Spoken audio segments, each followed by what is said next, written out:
Well, good evening and welcome along to Business Today. How are you doing? I'm Jerome Paul Sonko with Winnie Weeds and Akoti on Sign Language. But first, let's have a look at our top stories.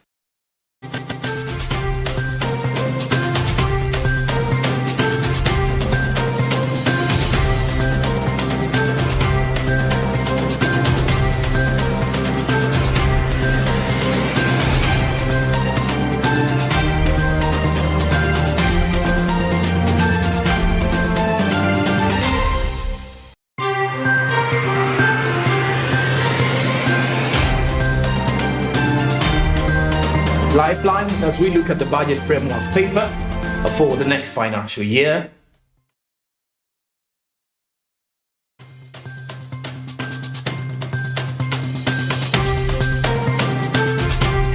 Then also in tonight, we take a look at the reeditation for development funds.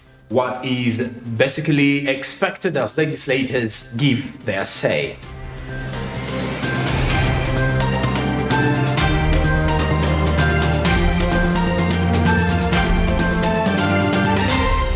And of course, as we look at also the other round is inflation targeting memos, as we look at how Uganda is ready for inflation as it keeps giving huge tests for the different players in the market.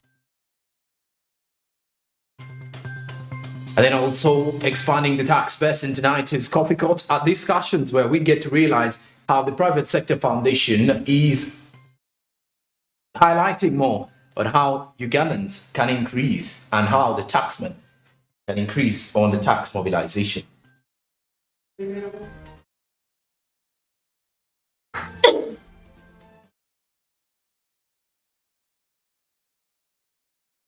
We kick off with the budget framework paper for 2023-2024.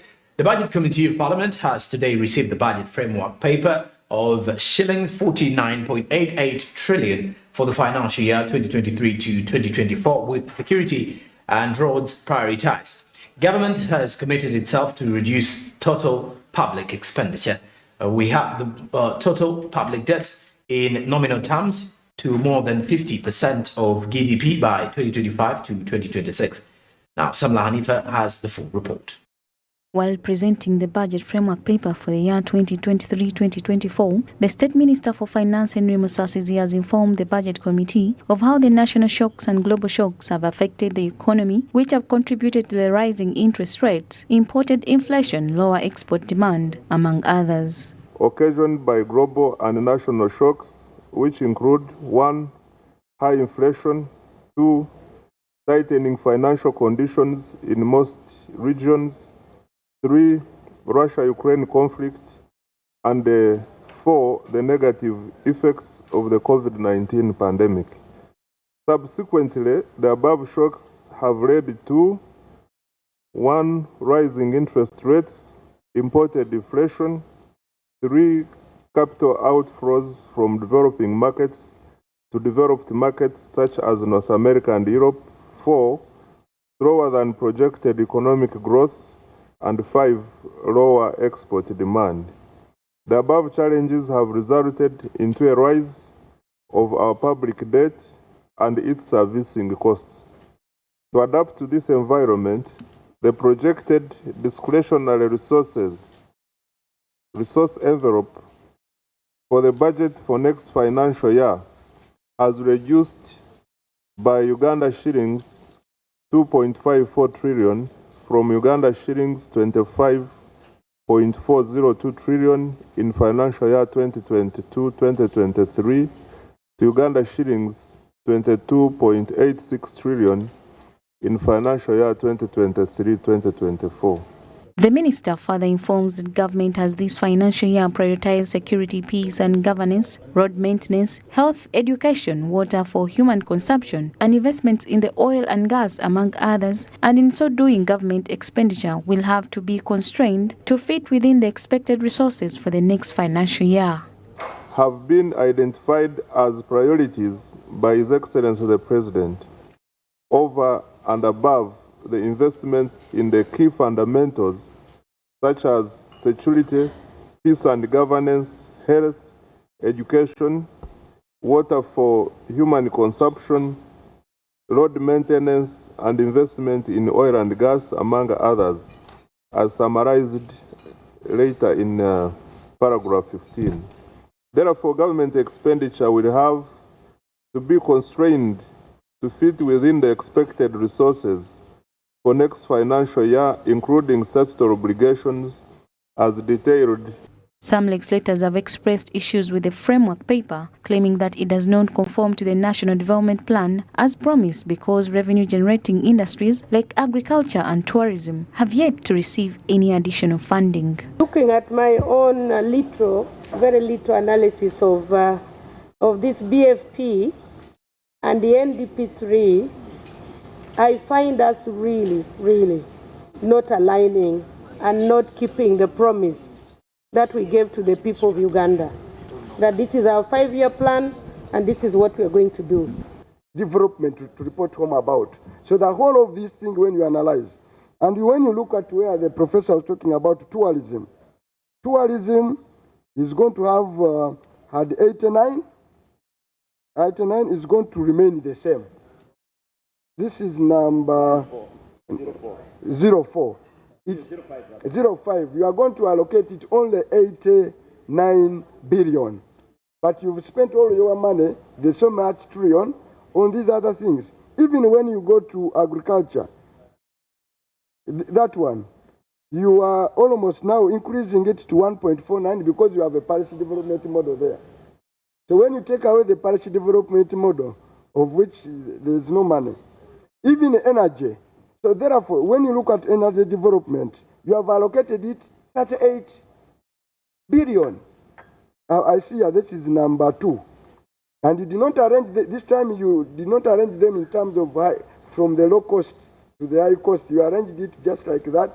According to Honorable Chivumbi, the government should be transparent about tax collection now that URA has received almost 29 trillion shillings in the income. It should begin settling the public debt and lowering on the borrowing. Our revenue collection, we are nearly 19 trillion, like 5 years ago. Today, it is projected to be 29. Now, as you, when you look at the increase, you would realize we've been gaining in revenue. Why aren't you deliberately making no attempt at going after to redeem that so that you stop the hemorrhage? Is it a fictitious figure that you use it for just, because I don't see any planning, even at a small level, common sense planning, where if I realize more revenue, I don't go towards settling my debt, where I'm paying a lot of interest. This year, why do you reborrow? Instead of saying this year critically, give us a roadmap where you are saying across 5 years, we are going to have settled this every year, and it hemorrhages us by over 3 trillion, which is so critical, and you are making no attempt. So is this figure genuine? Oh, you're also using it as a conduit for just siphoning resources in interest payment. The MPs have also confronted government with explaining how it plans to push the economy to 6% growth with this financial year, as stated in the budget framework document, at a time when the world is in a global recession. Now, given the global trend and sub-Saharan African trend of slowing down, really, what magic will Uganda use in isolation to realize such economic growth? I really doubt that this is really possible. Maybe, as the chair suggested, when we have another meeting, we may need some detailed statistical, empirical evidence to show that we are likely to grow on that trend. My second observation is looking at priority areas in the budget. I find extremely a gap. I don't see tourism because, in my view, given our historic experience before COVID-19, it is tourism that would bring in money very quickly. The budget framework paper has officially been sent to the sectoral committees for review. Some legislators think that this is business as usual.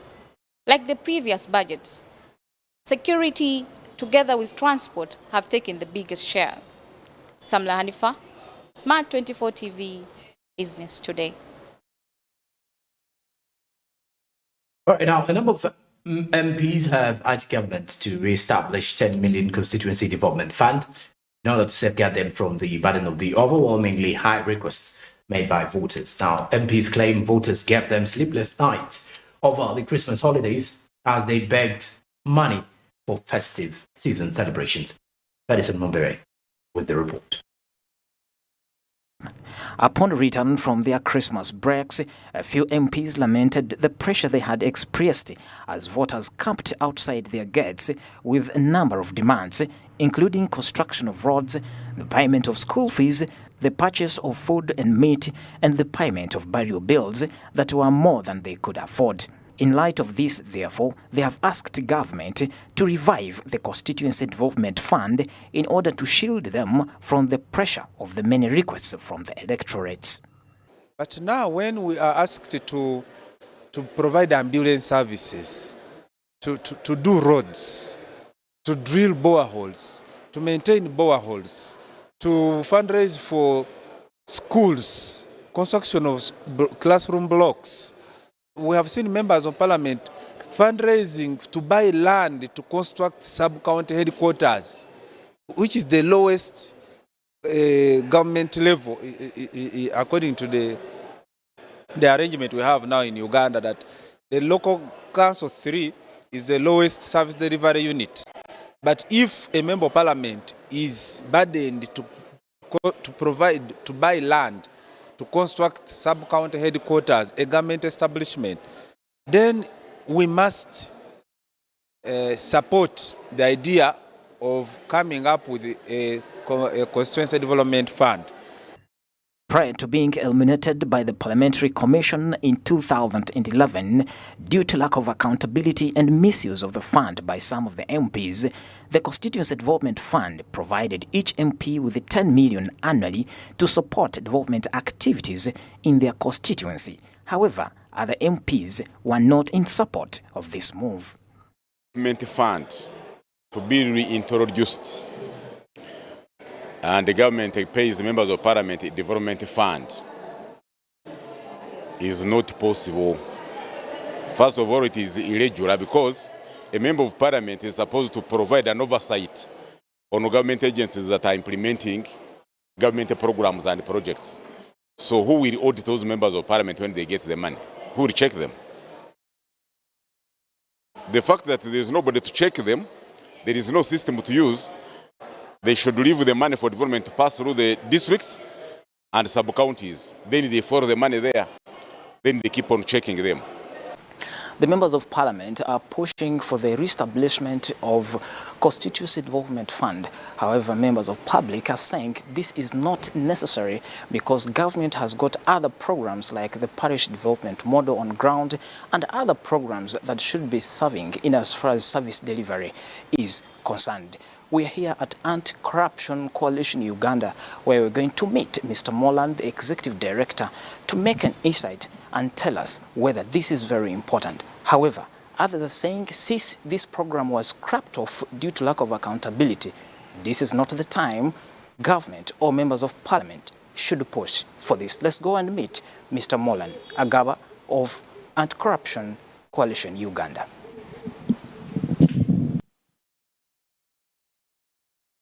For these programs that are supposed to be reaching, you have, like, for instance, the parish development model should be reaching people at the grassroots. I mean, so if we have all these programs, how different will CDF be? So in my opinion, I think really it is not necessary, it's not needed. Let the members of parliament do their work, let them exercise oversight over government, let them appropriate resources to the sectors that need those resources, let them educate the public about their responsibilities. Because, I mean, even if members of parliament are given 10 million, even if it is 20 or 50, that money still would not be sufficient in the constituencies. And then also it brings in issues of fairness. If I'm a member of parliament, I've been given 50 million.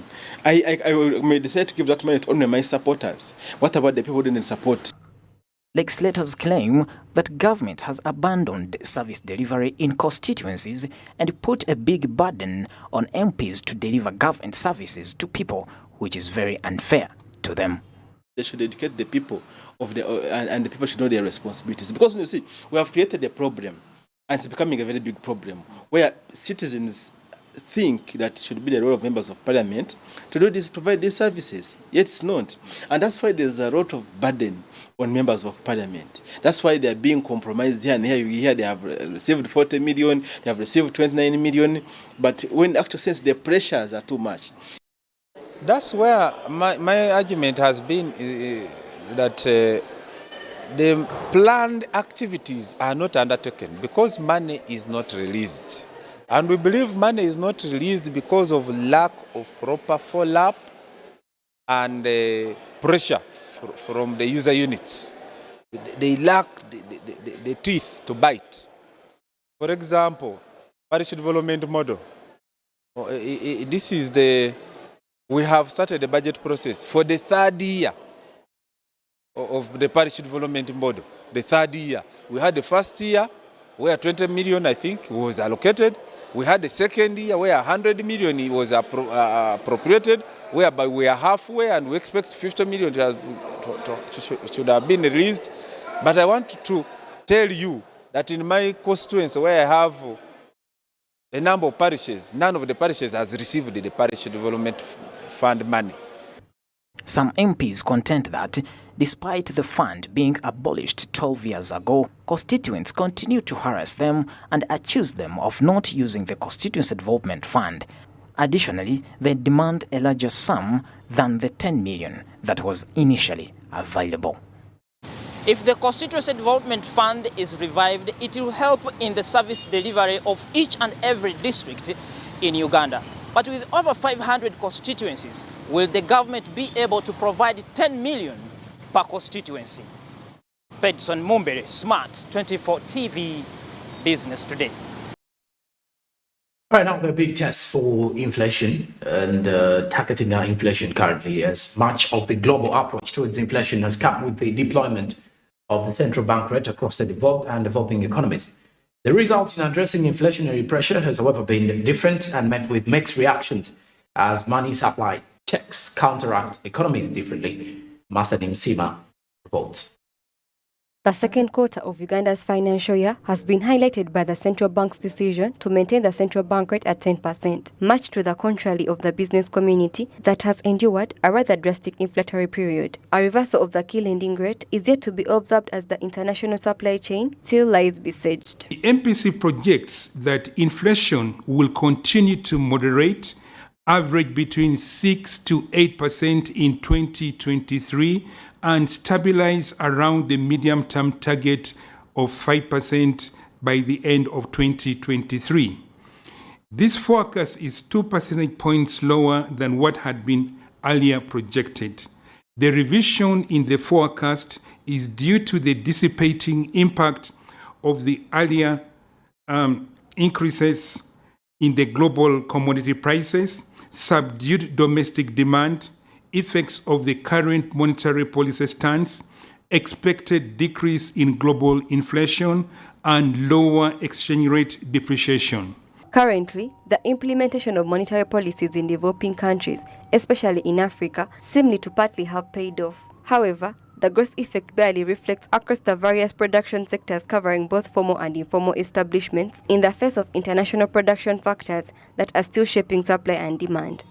Inflation has been an issue globally, as you rightfully said, but as you can see globally, again, inflation numbers have started to reduce. If you look at the numbers that came through, inflation has started to reduce. Even in Uganda, the latest numbers show that the policies we've taken to raise the CBR, we are seeing that coming to pass through now. With inflation, we are hoping that it should go back to the 5% target by end of 2023.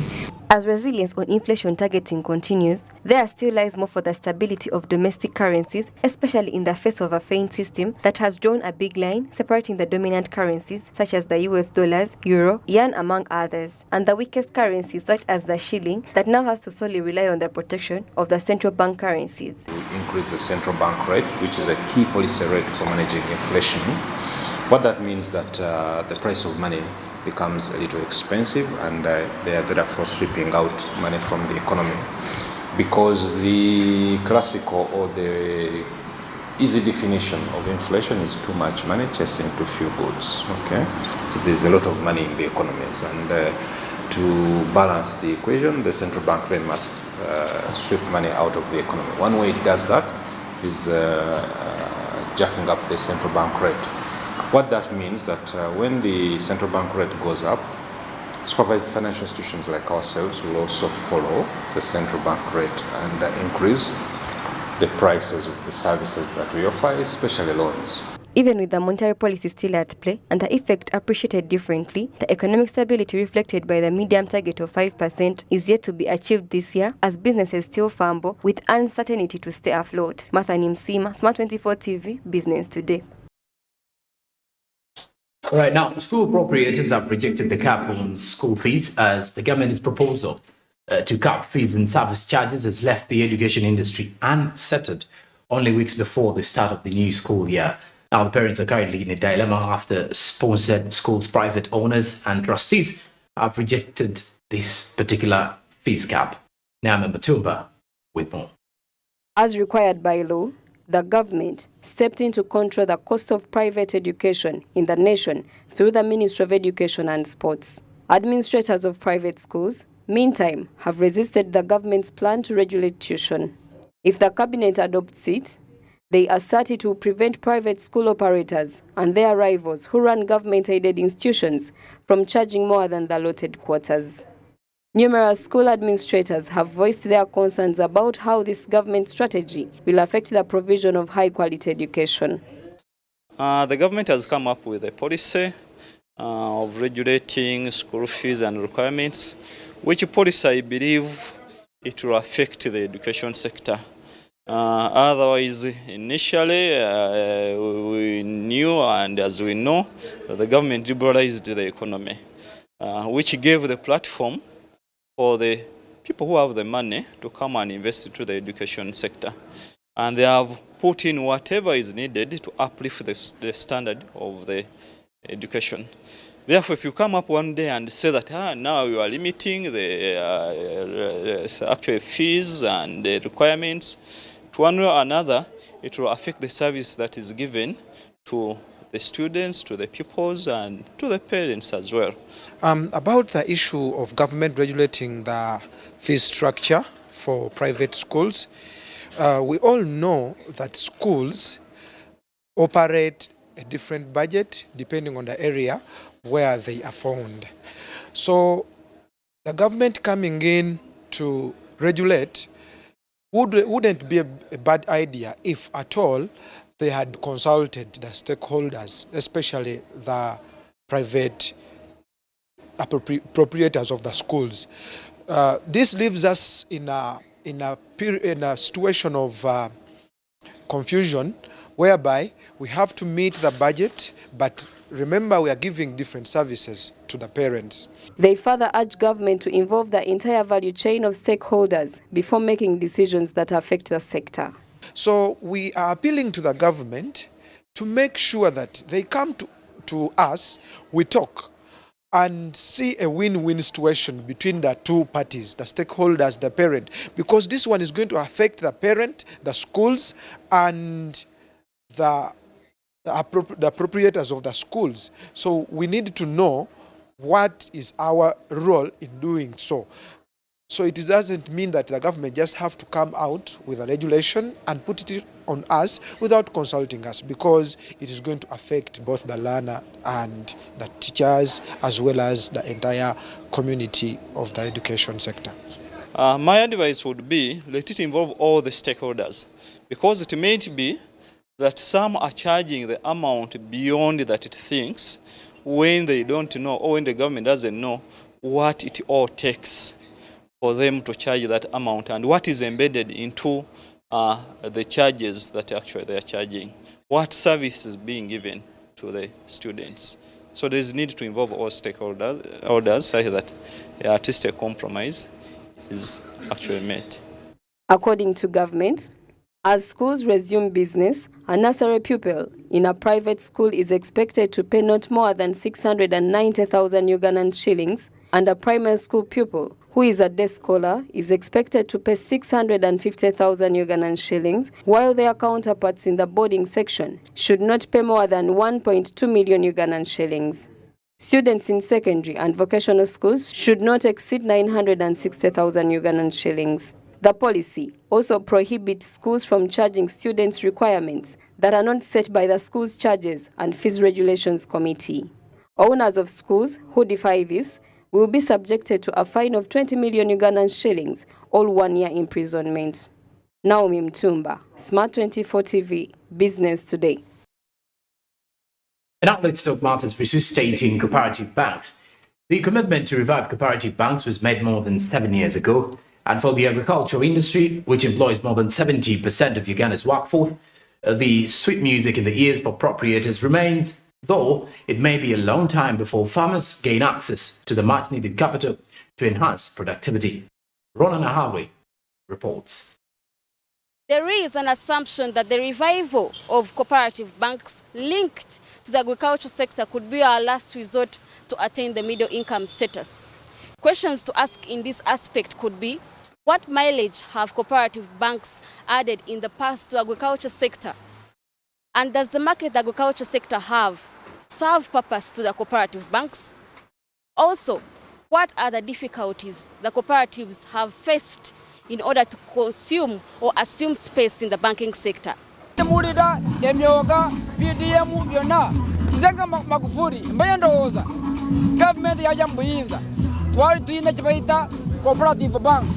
Singa Parliament of Uganda and the executive never take a agriculture and cooperative bank. Isn't the better system framework? Isn't the possible because there is no framework. Therefore, I call upon Ugandan parliamentarians, executive, they should look into the issue of fast tracking of formation of agriculture and cooperative bank. What is the fate of cooperative banks? Was the decline intentional on the part of authorities? And if not, how do they aim to resurrect them? The minister in charge of cooperative sector and responsible for its promotion and expansion recently indicated that in their meeting with the head of state, the formation of a cooperative for corporates was strongly seconded. Might this be a new light of hope? We met the president. Luckily enough, he gave a very big blessing that the cooperative bank of the cooperators should be formed. So what are we doing? We have made efforts. We have carried out a study. We have done that in Kenya and South Africa. We now want to invite you people and we start on the mission. Failure to get commercial banks to lend to the agricultural sector has been one of the industry's main problems. Most banks have had trouble financing businesses, employ minimal technology and subsistence practices. In an interview with Smart 24 TV, the president of Uganda National Farmers Federation stated that one of the factors in addressing poverty and food security might be access to affordable financing through the rebirth of cooperatives. It is a model that has proved successful in different, including here from what we read in literature. So, in many ways, may I commend, if possible, I want to speak like Nicole Machiveri. Machiveri says a prince should do good when it's possible and use extra measures when it is necessary. So I would think it is, if possible, a cooperative bank model to serve one purpose. Government funding is dispersed across a number of programs, including Parish Development Model, NADS, Emyoga, Women Development Fund, in Luwelo and Northern Uganda Development Funds. But the truth is, what people really need is an agriculture and cooperative bank can finance their ideas, but not so many development schemes. Of how cooperative movement and the cooperative bank, by the time I was joining high school, I think the cooperative bank here, Uganda Cooperative Bank, had collapsed. And so I have only experiences of people making statements on how useful it was. But we can borrow experience from other countries where cooperatives do exist. First and foremost, a cooperative model is a model of resource pooling. I love the phrase the president Museveni used recently of collective wealth. He used it at some point, collective wealth, in which we create a common pool of resources, mobilize these resources amongst ourselves, and then put it in an institution that we own, and then this institution enables us to develop our households. For the government to manage the challenge of finances in the poverty eradication schemes, it must create one finance vehicle instead of using different ventures whose main objectives is to maximize profits. Rona Nahabwe, Smart 24 TV, Business Today. And we shall return with more business today, including the coffee call discussions after the break.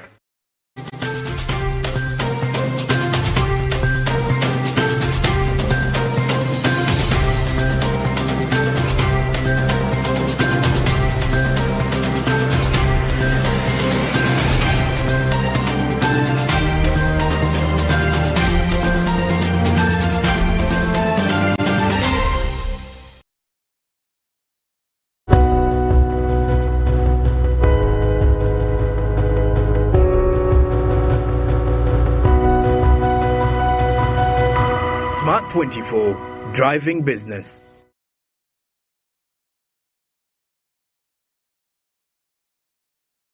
Luxury redefined at Seasand Hotel as you indulge in the splendor of elegant living fit for the royalty that you are.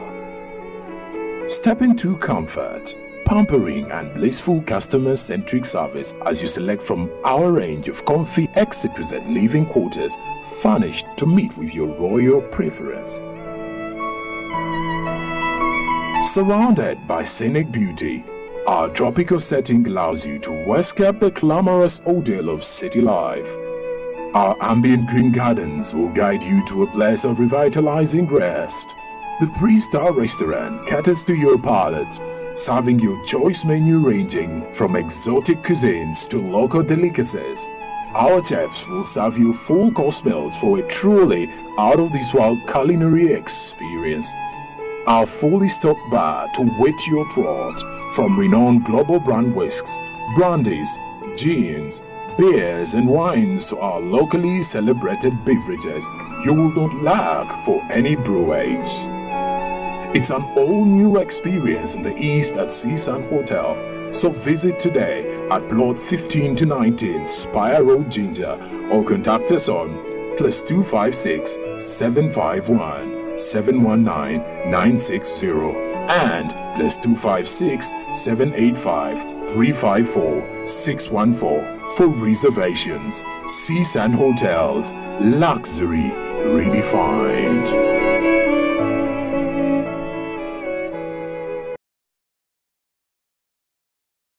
Say goodbye to paperwork and travel costs. Now every MTN customer can register to invest in securities anytime and anywhere with Zabu in a few simple steps. Step 1.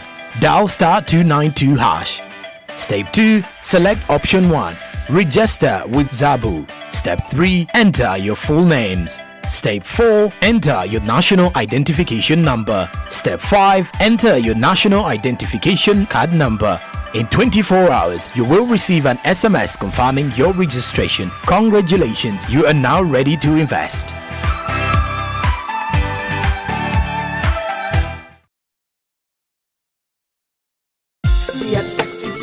Sebo oba nyabo olilandira odi oba olina ekifo ekipangisibwa URA ekujjukiza okwewandiisa ofune ennamba ey'omusolo eyitibwa tax identification number abasinga gye mumanyi nga TIN. Ennamba eyo ejja kuyamba okwanjula n'okusasulirako omusolo. Tusima balandiroodi abaamala edda okwewandiisa n'okusasula omusolo gwabwe, era tukubiriza abo bonna abatannaba kwewandiisa bakozese akaseera kano beewandiise. Tukolere wamu okulaakulanya eggwanga lyaffe. Uganda Revenue Authority, developing Uganda together.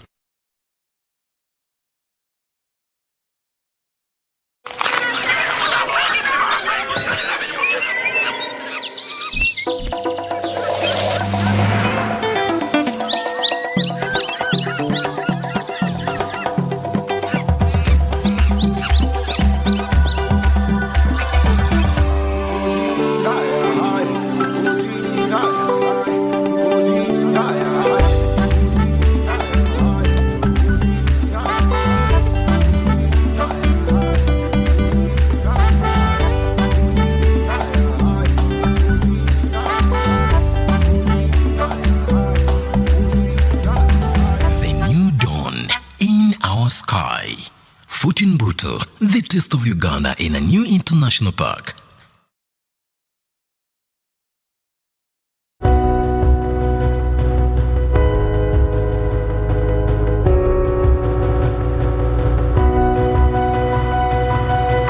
Smart 24, driving business.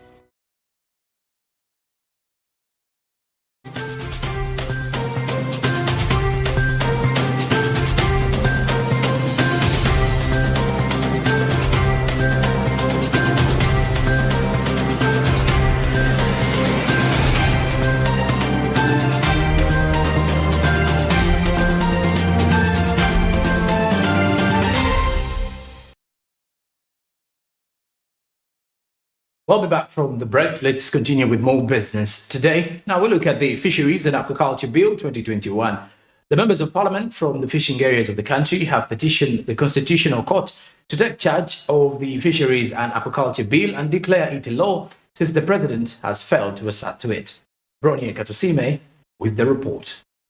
The Fisheries and Aquaculture Bill 2022 was sent back to Parliament by President Yoweri Museveni so that it may be reconsidered. The measure, which was approved by Parliament on May 3, 2022, aimed to reform and restructure the legal framework governing the management of fisheries, fisheries products and aquaculture. Legislators are asking the President to revisit the bill because they think the fisheries sector can help to boost the economy. Because now we are finding so many challenges that as members on this committee, we took a lot of time. We were referred this bill to analyze it.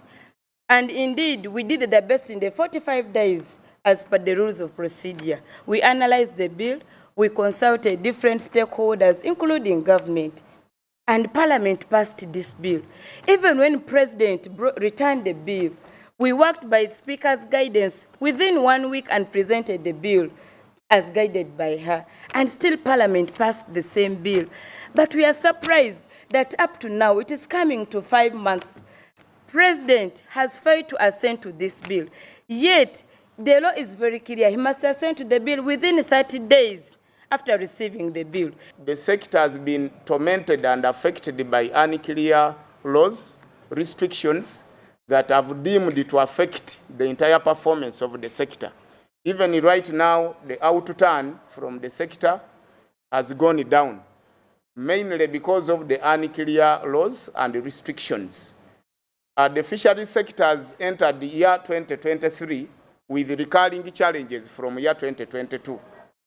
The strong torture, violation of traders' rights and fishermen, the monopoly of the sector by a few undefined Ugandans, the oligopoly of the whites and a few Ugandans that are owning the sector in pairs, who have registered a number of challenges where even up to now people are being killed.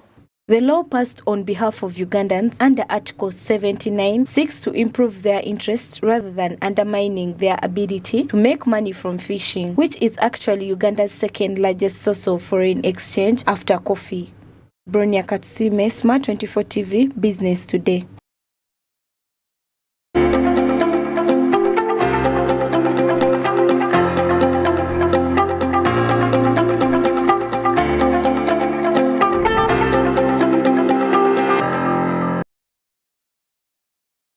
Now in our coffee cut tonight, we take a look at how the tax base, how we can widen the tax base. The Private Sector Foundation of Uganda is Uganda's leading private sector organization. It does consist of corporate organization, business association, and the largest government agencies that promote the expansion of the private sector.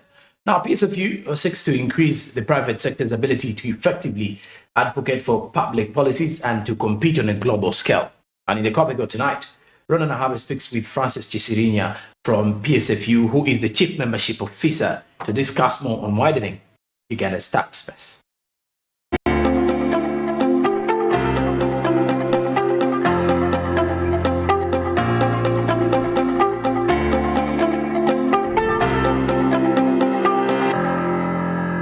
Hello there, and you're welcome to yet again another episode of Coffee Court. My name is Ronan Nahabu, and our episode of Coffee Court today will be deriving the proposals and strategies on how to widen the tax base. And Mr. Francis Chisirinya, the Chief Membership Officer at Private Sector Foundation Uganda, will be taking us through that. This topic is very important because an improved tax revenue is important or is essential in sustaining the economic growth of Uganda. You're welcome, Mr. Francis. Say hello to the viewers. Hello, viewers. So, Mr. Francis, I would like us to start from the main strategic mechanisms on how to widen the tax base. And according to your report, what you think has shaped the year 2022 and what you think could be used as a narrative to guide the rest of the proposals. Thank you very much. Viewers, 2022 was generally a difficult year in terms of doing business because of all the challenges we had. Increases in the prices of many goods, inflation, and so much and so on. So this has really been a difficult year for the business community. It's been the same with the tax collection. It has also been weak because the business has been weak.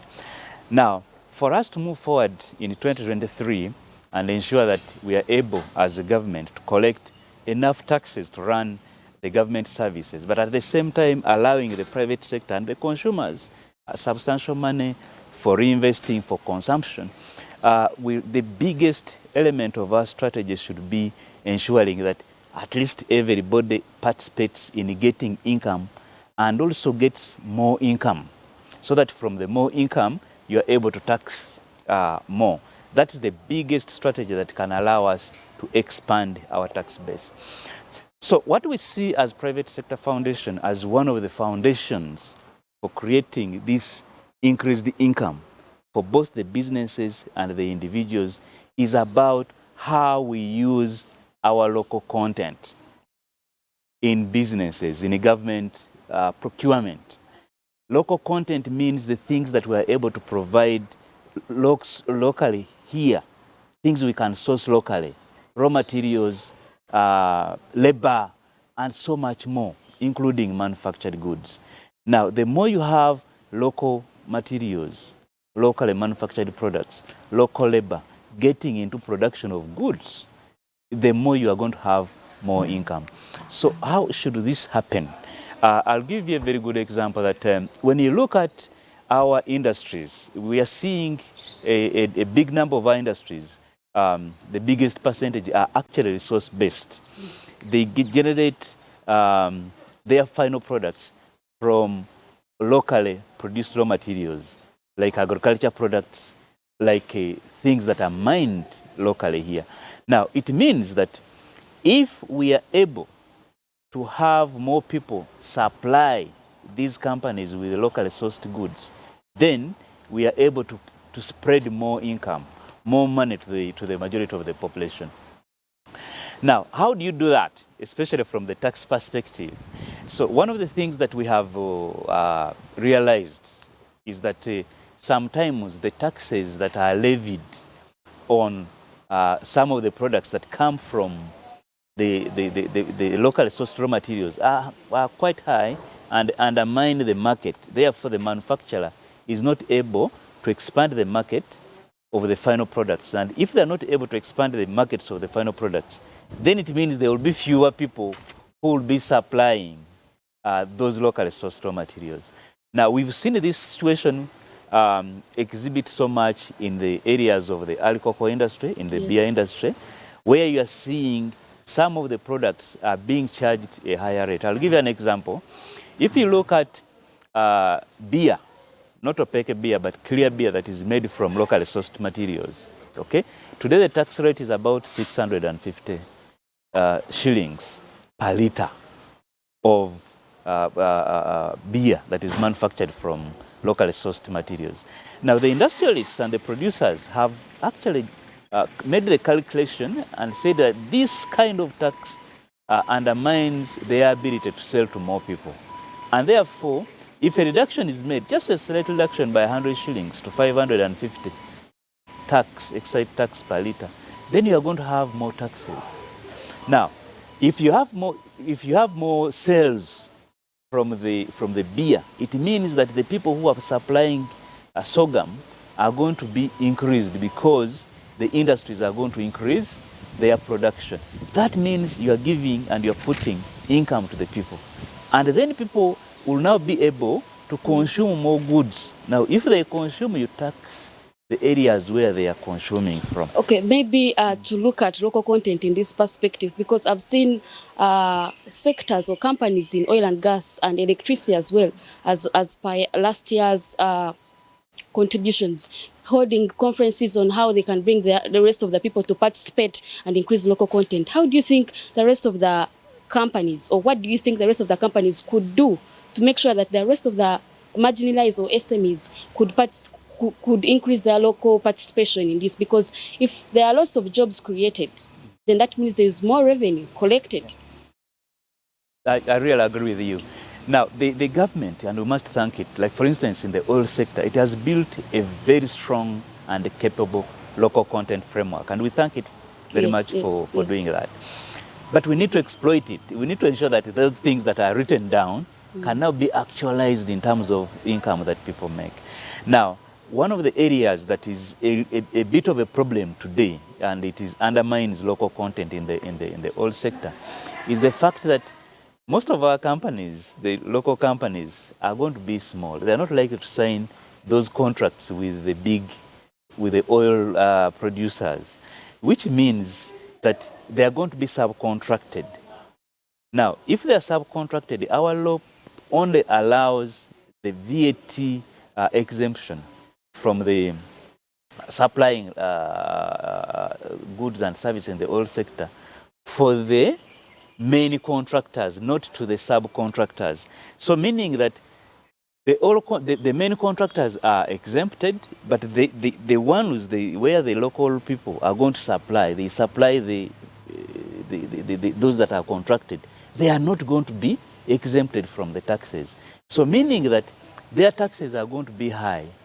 You know, their cost of production is going to be high, and this will undermine the participation of our companies in the local content in the oil sector. So our view is that this tax exemption should be extended throughout to whoever supplier, whether it's a direct supplier or an indirect supplier, of like by way of being a subcontractor in the oil sector. That will help deal with the issue of high costs for subcontractors because of the taxes that are there.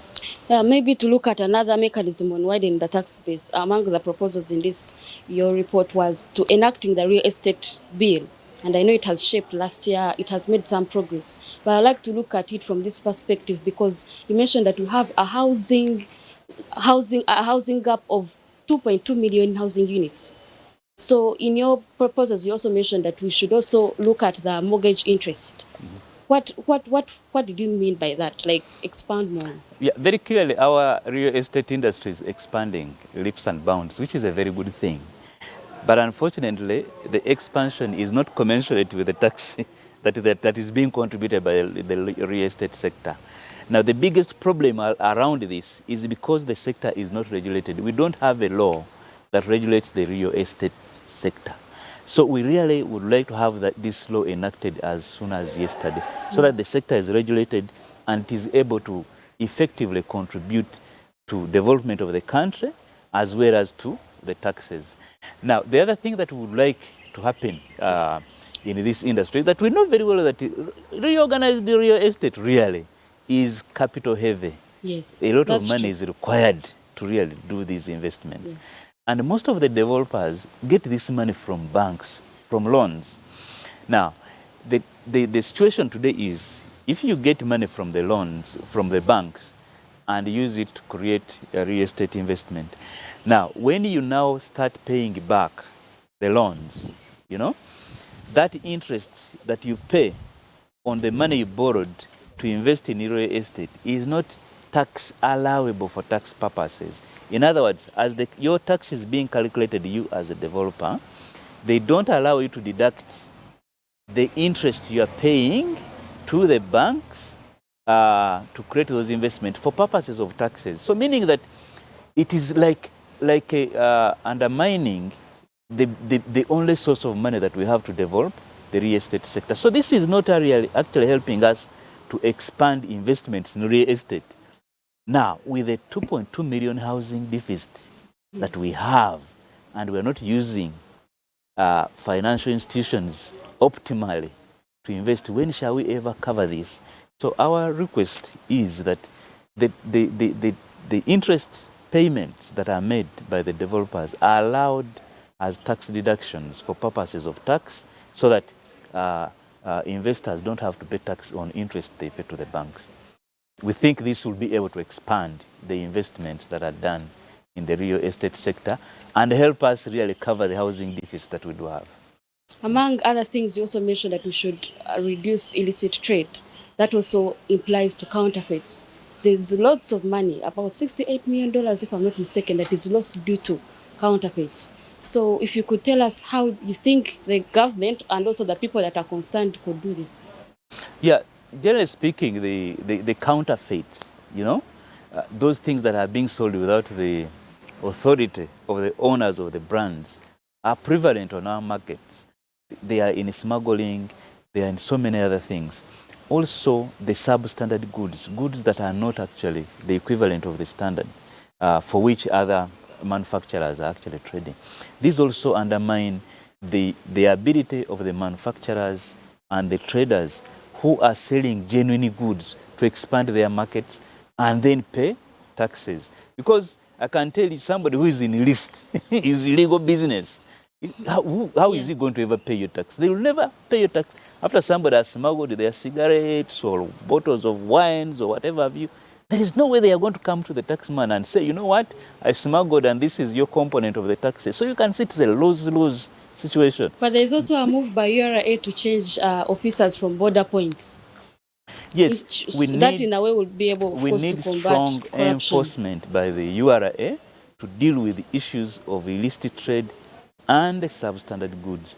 We know that the sources are outside the country for illicit goods.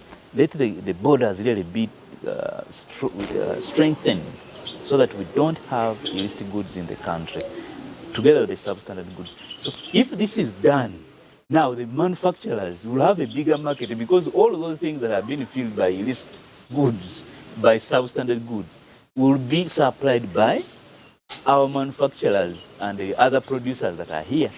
That is a big market for them. That is a big income for them. That is employment. Those are taxes. That is happiness for everybody. So we really ask that this is dealt with yesterday. We shouldn't actually wait. Mr. Chislinya also mentioned something about reducing the rates.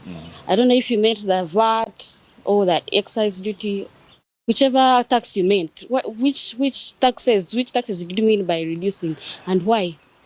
I think one of the things that we are seeing in terms of exploiting our market as a country, the market within Uganda, is the competitiveness of our goods. Now, some of our goods are not competitive because of our own taxes.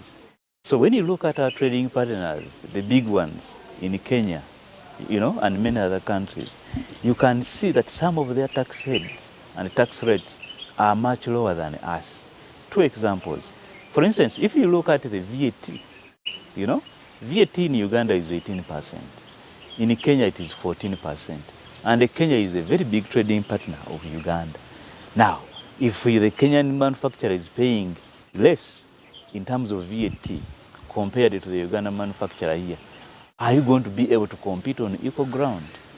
Of course not. Most likely not, because he's going to be better than you by 4 points. So which we are saying that no, what we do is let us have a uniform, especially with our competitors, and that will help. The second thing that where we have we are disadvantaged in terms of taxes is on the digital tax stamps or digital tracking stamps, whatever you call them.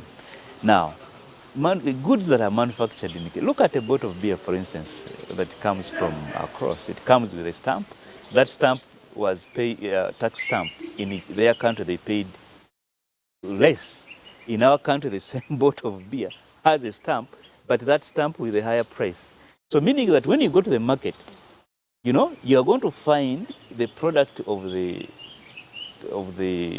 foreign country cheaper because of some things like actually tax stamps, tax administration measures. Now, these make it, and it becomes uncompetitive for us. Now, if it becomes uncompetitive for us, it goes back to taking away our market. Then, therefore, if it takes our market, we are not able to supply as much on the market as we should. Therefore, our income will be low, our employment will be low, and our tax contribution will be low. So you won't have enough taxes on the market. The other thing that is now gaining traction, and people are thinking about it strongly, is in terms of income taxes. So look at income taxes for you as individuals that you're paying, all right? If you are somebody who is paid a salary, you know, the moment your salary goes beyond 235,000 shillings, you start paying a tax. You know, 235,000 shillings is barely $40. You know, now you start paying a tax on any money that is in addition to that. Now, the tax takes away your ability to consume more goods. So if it takes away your ability to consume more goods, it means that the suppliers are not going to be supplying those goods, and therefore their markets won't be expanded. So our view is that it's a long time ever since this 235,000 was ever established as the lowest threshold. Our view that let this be increased to 500,000 shillings, so that if you earn up to 500,000 shillings, nobody asks you to pay any taxes. So if you earn above that, then they can keep on adding on more taxes. So meaning that the current person who has been earning 500,000 and is paying something like a 10% or 12%, they're able to save that, and then they use that money to pay for their needs. After all, things have increased, prices have increased so much, and things like that. So when you do that, you restore purchasing power. Yes. Which purchasing power gives you more money. Sorry, it gives you more market, and therefore, if you have more markets, you have more production, and more production means more employment, more taxes for government. Speaking for tax administration measures, let's talk about IFRIS. How viable is it? I think as a strategy, IFRIS is well meaning. It is meant to ensure that each one of us is able to trade transparently, so that each one pays their fair share of taxes. But unfortunately, where we are having a problem is that for the small and medium, especially the micro and small enterprises and individual people who are trying to do businesses, cottage, manufacturing, and things like that, the idea of IFRIS is a difficult situation for them. First of all, when their markets now, like where they sell their goods in supermarkets, big grocers, IFRIS, they use IFRIS. Now, if they use IFRIS and these people are not able to use IFRIS because they are too small and things like that, so their goods are not accepted in the supermarkets. So, or if they are accepted, they have to really incur more costs. So it has become an hindrance to the micro businesses in terms of IFRIS. Our view is that it's now important for us to, URA from a tax administration perspective, to go down to the cottage industries and find out what does it require for them to comply and be able to access markets that are where IFRIS is used. Build them up. Now, when you build them up, then they are going to be able to start paying the taxes. But today, we have not done anything to support them to comply, not even tax education, and then we are asking them to comply, which becomes a problem for them. But otherwise, the IFRIS, in terms of established business, I think is a good move. It is make sure that there is transparency and things like transparency in trading and in payment of taxes, which is a good thing. The point is the micros. Maybe your parting remarks as we close this conversation. Yeah, our country really must work very hard in terms of extending our tax payments. Today, I think we contribute less than 13% of GDP in terms of taxes. This is a very low rate, even if you compare sub-Saharan Africa. I think the average for sub-Saharan Africa is about 18%. Uganda at 13% is very low, meaning that we definitely have to keep on borrowing to sustain ourselves, which is not a good thing. What does that mean? It means we have to do more to collect more taxes to support our services, the public service that the government gives. Now, the job for each one of us, the private sector, is to be able to trade, to be able to produce, so that we are able to pay taxes. When we make money, let us pay the taxes. But also for government, your job is make these tax policies to be focused on development. You know, how do we use these tax policies to bring up the businesses, to bring up the population? Should we continue using our tax policy to collect revenue? You know, it doesn't matter. You know, today things are so difficult. You find the administration is to get the money out, whether you leave the business collapsed or not, it doesn't matter. But where will you collect the money tomorrow? Maybe that is why these rates are not actually going up. So for the government side and URA, the job is use the tax policies and tax administration to grow the business, so that in the future you have a bigger group from which you are going to be collecting the taxes. Thank you, Mr. Chisidenya, for the pleasure of your time. That now leads us to the end of Coffee Court. As he noted, it is very imperative for government to collect taxes without crippling the economy. My name is Joanna Nahabwe. Till next time.